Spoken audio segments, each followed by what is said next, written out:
C'est une honte absolue. Mohamed El-Jolani, demain, mercredi, sur un tapis rouge à l'Elysée. C'est une honte, c'est une insulte non seulement à toutes les victimes françaises mortes du djihadisme, c'est une honte pour tous les Alaouites et toutes les minorités ethniques qui sont actuellement et depuis plusieurs mois massacrées en Syrie depuis qu'il a pris le contrôle. Ce mec-là, c'est un ancien de l'État islamique de Al-Qaïda, c'est le fondateur de Al-Nosra. Ah, tu sais, Al-Nosra, celui que Laurent Fabius a osé dire, Al-Nosra fait du bon travail. Alors, c'était un méchant terroro qui a personnellement des gens. Actuellement, il y a une enquête en cours sur lui pour le massacre des Alaouites là-bas en Syrie, sans parler des minorités chrétiennes et tout ce que tu veux là-bas. La traite d'humains aussi qui sévit en Syrie depuis déjà longtemps. Alors, on va dire que Bachar el-Assad, c'est un méchant dictateur. Mais lui, là, Mohamed El-Jolani, il n'y a pas de problème. On veut pas voir Poutine, mais on fait venir El-Jolani dans l'Elysée. C'est une honte. Macron, t'as aucune figure. Je vous déteste. Je comprends même pas, pour la mémoire de ceux qui sont morts au Bataclan, sur la promenade des Anglais, et puis tous les autres, voilà, tous les autres,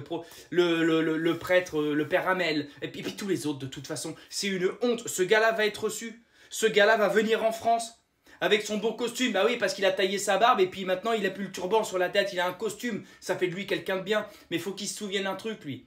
C'est que Kadhafi aussi est venu en France, a planté ses toiles de tente dans l'Elysée, et on sait comment les Américains et comment Sarkozy sont retournés contre Kadhafi. Saddam Hussein, quand il réfléchit aussi. Alors, prends ton temps, mon grand, prends ton temps, parce que si ça se passe comme les autres, on n'a plus pour longtemps non plus.